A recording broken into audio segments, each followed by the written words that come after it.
I think you were taught to study wrong. As soon as we're born, we have to learn things quickly. I've sat hundreds of exams, learnt thousands of new concepts in 5 years of medical school, and had to study harder, not smarter, for postgraduate surgical exams during my time as a doctor. Along the way, I've read, experimented, and learned so much when it comes to the way that our brains store, recall, and forget information. In this video, we're going to go through 42 top tips for studying that I used to rank first in my year for medicine and surgery at med school, while also building a 7-figure business and trying to have some kind of social life and enjoy the journey along the way. So let's get straight into it.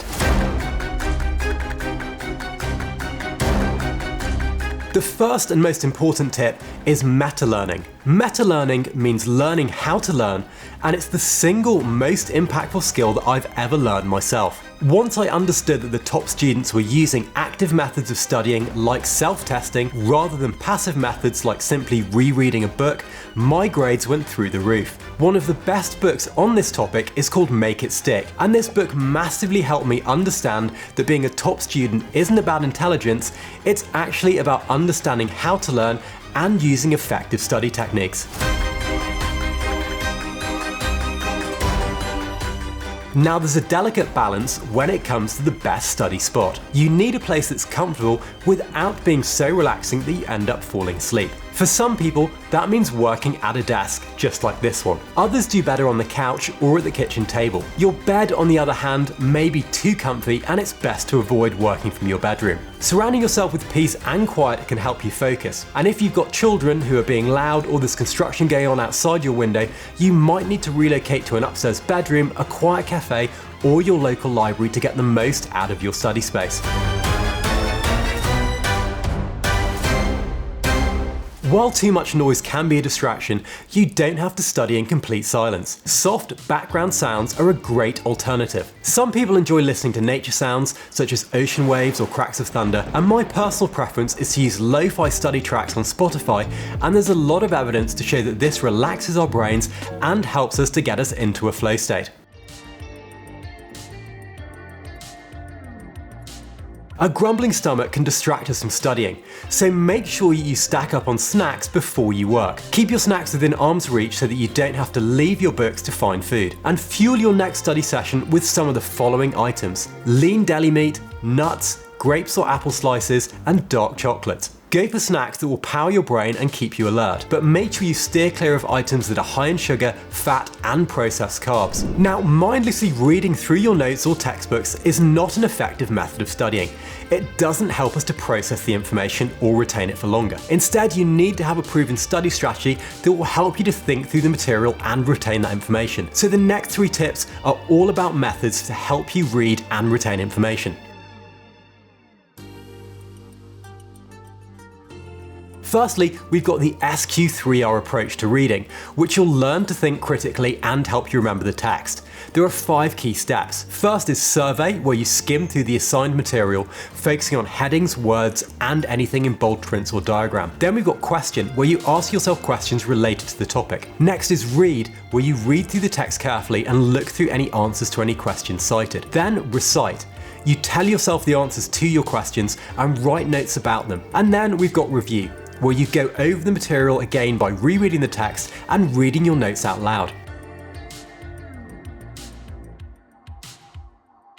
Our next evidence-based reading method is called PQ4R. Now, PQ4R is another study strategy that can help you to digest the information that you're reading. This approach has 6 steps. First, we've got preview, where you skim the material, read the titles, headings, and other highlighted text. Then there's question, where you think through any questions that pertain to the material. Next, we've got read. As you work through the material, you try to find answers to your questions. Then we've got reflect. Consider whether you have any unanswered questions or new questions arising from what you've read. Then we've got recite, where you speak out loud about the things you've just read. And finally, review, where you look over the material one more time. Tip 7 is our third reading method, and this is called the Thieves reading method. The Thieves approach can help you prepare to read for information. There are 7 pre-reading steps here: title, where you read the title, headings, where you look through the headings, introduction, where you skim through the intro, and then every first sentence in a section, where you take a look at how each section begins. Next is visuals and vocabulary, where you look at the pictures and the words in bold print. Then we've got end questions, where you review the questions at the end of the chapter. And finally, we've got summary, where we read the overview of the text and ask yourself thought-provoking questions as you work through each of these steps.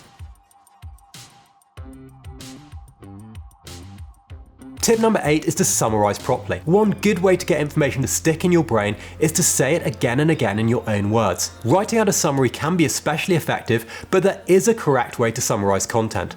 Just copying information is very passive and won't help you to learn things in detail. Instead, what you want to do is close your book or laptop and then try and summarize things with a closed book, forcing yourself to think back to what you've just learned and forcing you to organize your summaries in paragraph form or in outlines. Keep in mind that you shouldn't include every bit of information in a good summary, instead stick to the key points. Study tip 9 is to create your own content.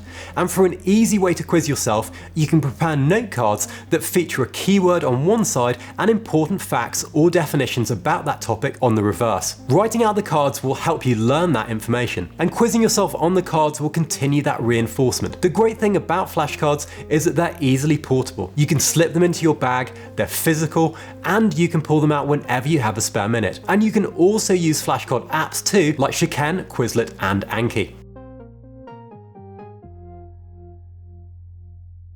Now, if you want to improve your recall, the best way to do it is with association. Sometimes your brain could use an extra hand to help you hold on to the information that you're studying. Creating imaginary pictures, crafting word puzzles, or doing other mental exercises can help make your material easier to remember. Try improving recall with the following few ideas. You could sing the information to a catchy tune you already know. You could think of a mnemonic phrase in which the words start with the same letters as the words that you need to remember. You could draw a picture that helps you make a humorous connection between the new information and the things that you already know. You could envision what it would be like to experience your topic in person, imagining the sights, sounds, smells, and more. And you could think up things like rhymes or tongue twisters to help that information stick, or visualize details with a web-style mind map that illustrates the relationships between key concepts. All of this will improve encoding and help to reduce your cognitive load.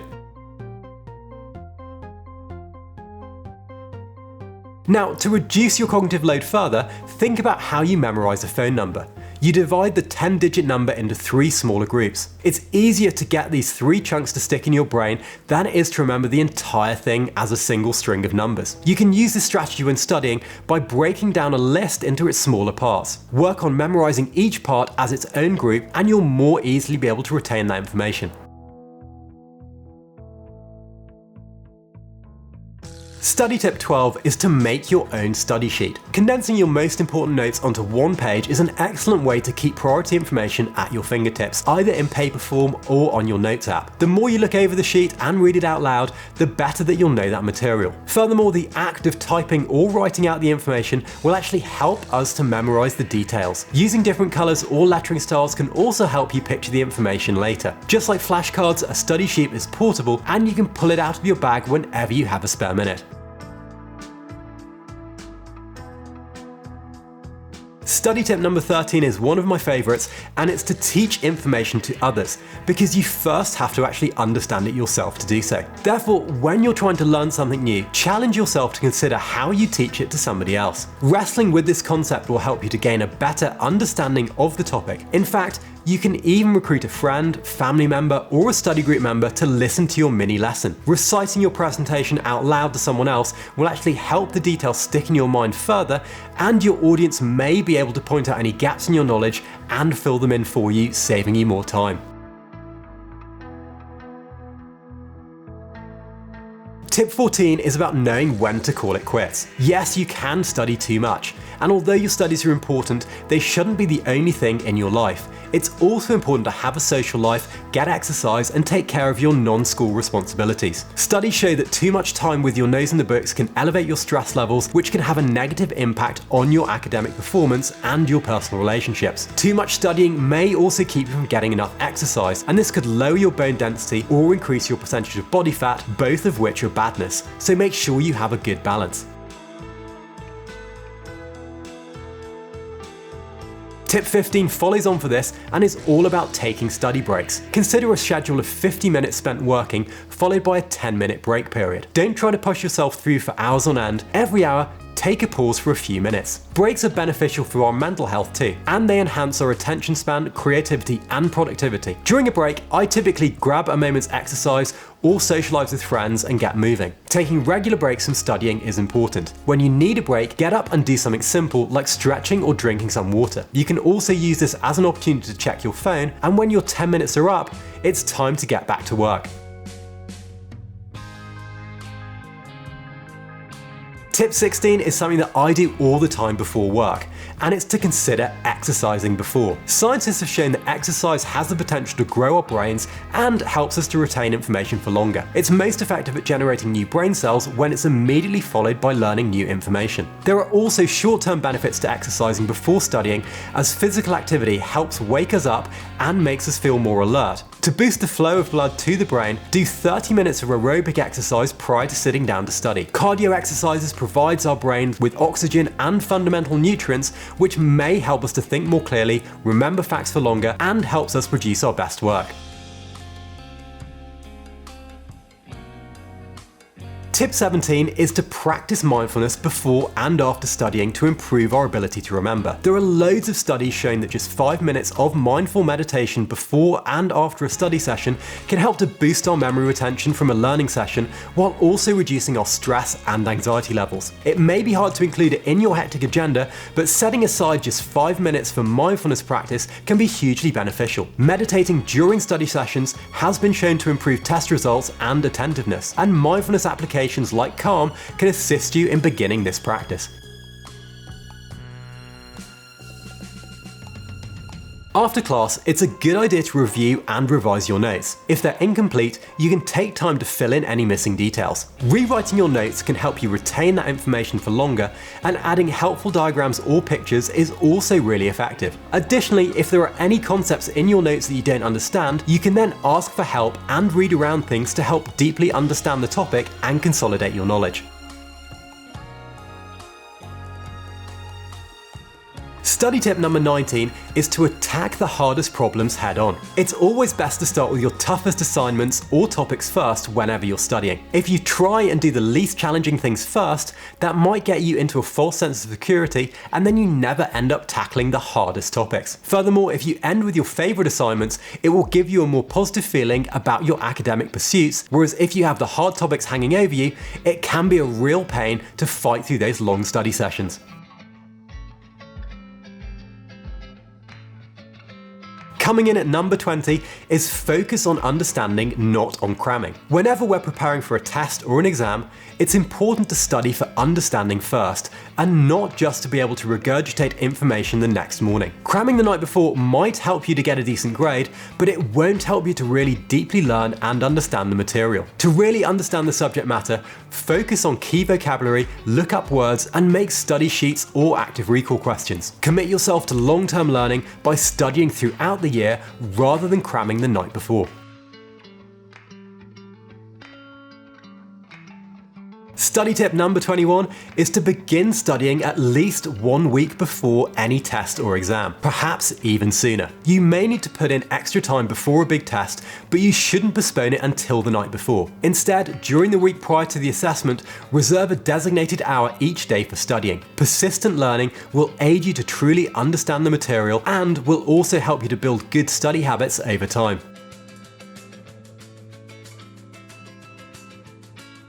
Study tip 22 is to build good study habits by spending at least 1 hour each day studying. 1 week ahead of a significant test, study for an hour each evening at least. In case you have 2 major exams coming up, expand your daily study time and parcel it between the 2 topics. The day preceding the assessment, devote as much time as possible to studying, even the entire day, to go over things and make sure you know things in detail.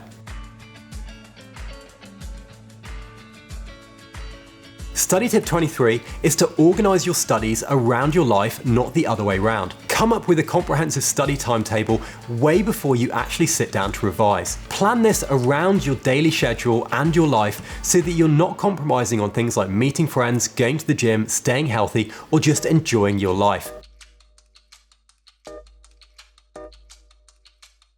Study tip 24 is to focus on sample problems and worked examples when you encounter hard topics and new concepts. This tip will get you top grades if you're finding certain topics difficult. Instead of trying to figure out complex problems by yourself, try and find sample questions and worked examples that will walk through how to solve a difficult problem. Worked examples help to scaffold things and reduce our cognitive load by simplifying the steps to solve a difficult question, and you can then apply what you've learned to similar types of topics and questions.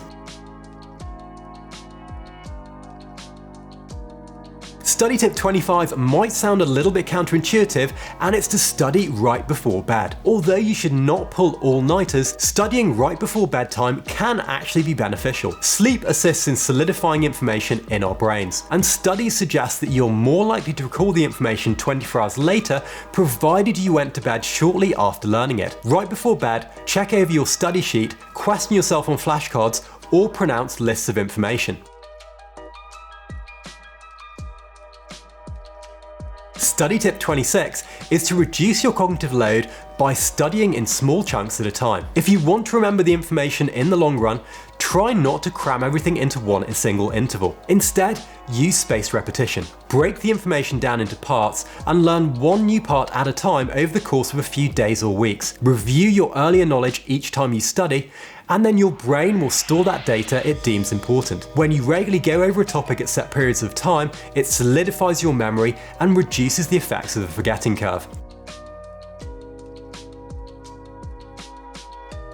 Study tip number 27 helps make boring topics more relevant by telling a story. Occasionally, you just require to make the information entertaining in order to assist it to stick in your brain. To remember a list of items or the exact order of events, come up with an amusing short story that interlinks those terms or words together. It doesn't necessarily need to make sense, it just has to be memorable. A bit like plateauing in the gym, study tip 28 is to change study locations often to mix things up and keep them interesting. Studying the same information in numerous locations aids the details in print in our memories better. Consider some of the following places: your desk at home, a coffee shop, the library, your backyard. It's preferable to alternate between multiple different study spots instead of continuously studying in the same place again and again.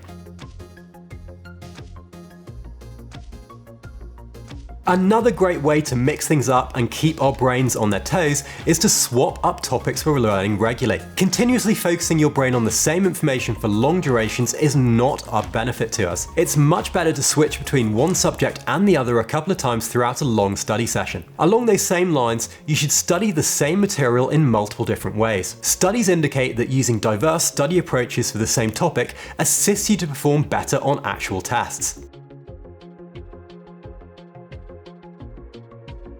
Study tip number 30 is to quiz yourself as much as possible. Using active recall questions is an active way of testing your knowledge, and testing yourself to see what you can remember is the best way to learn things quickly. Whether you're practicing for an exam or just trying to remember a list, test yourself all the time. Study tip number 31 is to ditch ChatGPT and go old school. Use a pen and paper. The process of writing answers can aid in remembering that information. Here are a few methods for using writing while you're studying. Rewrite some of your notes into your own summaries without opening the book. Write out the answers to flashcards or questions, create a new study sheet, and practice writing essay answers. Writing by hand is particularly advantageous since it requires complete concentration and focus. Evidence-based study tip number 32 sticks with the modalities of learning, and it's called see it and hear it. Speaking information out loud increases the likelihood of remembering that information. By doing so, you're engaging your eyes to read the words, your mouth to pronounce them, and your ears to hear them yourself. Scientists refer to this benefit as the production effect, and the pathways in our brain for both reading and for hearing are completely different, so there's no extra cognitive load. Our next study tip is to form a study group. Working with a study group keeps you accountable, making it more difficult to delay your work. Studying together enables you to fill in gaps of understanding as well as quiz each other over the material. Moreover, studying with a group can just be much more enjoyable and far less lonely. Tip 34 is to grab a coffee. Consuming coffee while studying can help us to stay awake so that we don't drift off in the middle of a study session. Additionally, research demonstrates that caffeine can enhance memory skills. You should avoid sugary drinks, however, since they can cause your energy to plummet soon after drinking them. Study tip number 35 is to reward yourself. Studies show that giving yourself a reward for accomplishing your work makes the effort much more enjoyable. Do it straight away and don't wait until after the test to celebrate. For instance, after completing a 3-hour study session or a certain number of questions, you could treat yourself to an ice cream cone or a calming bath, or just going out and socializing with friends. Study tip number 36 is to grab some noise-cancelling headphones. We've already touched on the benefits of lo-fi music, but did you know that actually blocking out distractions and outside noise using noise-cancelling headphones can massively improve your focus and help you to get into a flow state that allows you to work in a focused manner for a very long period of time? Tip 37 is to grab some walnuts. A diet abundant in omega-3 fatty acids helps our brains to do their best work. Sources of omega-3 include fish, like cod liver oil, salmon and mackerel, flax seeds, walnuts, and vegetables including spinach. Tip 38 is to get some sleep. Although studying is essential, it's not as essential as sleep, as this provides our brains with a chance to process information and retain that information over time. If we don't get enough sleep, you'll have difficulty focusing and remembering information the next day. Even during busy testing weeks, aim for 7 to 9 hours of sleep each night and keep your sleep area tidy and dark and cool if you can. Study tip number 39 is to use technology to get the most out of your study sessions. Tools like ChatGPT, Shikan, Quizlet, Anki, they're all there to help save you time and focus you on learning things in the shortest amount of time possible. Tools like Shikan and ChatGPT can act as a one-to-one coach and prevent you from application switching, while also helping you to understand topics more deeply if you come across something you don't understand. Tip number 40 is to ditch your phone. Any interruptions from your phone are notoriously bad for breaking your concentration and focus. If you pull away to check a notification, you'll have to refocus your brain before diving back into your work. Consider turning off your phone's sounds or putting your device into Do Not Disturb mode before you start. And you can also download specific apps that temporarily block your access to social media. If you're still tempted to check your device, move it into a completely different room to make it as difficult as possible to get up and check your phone.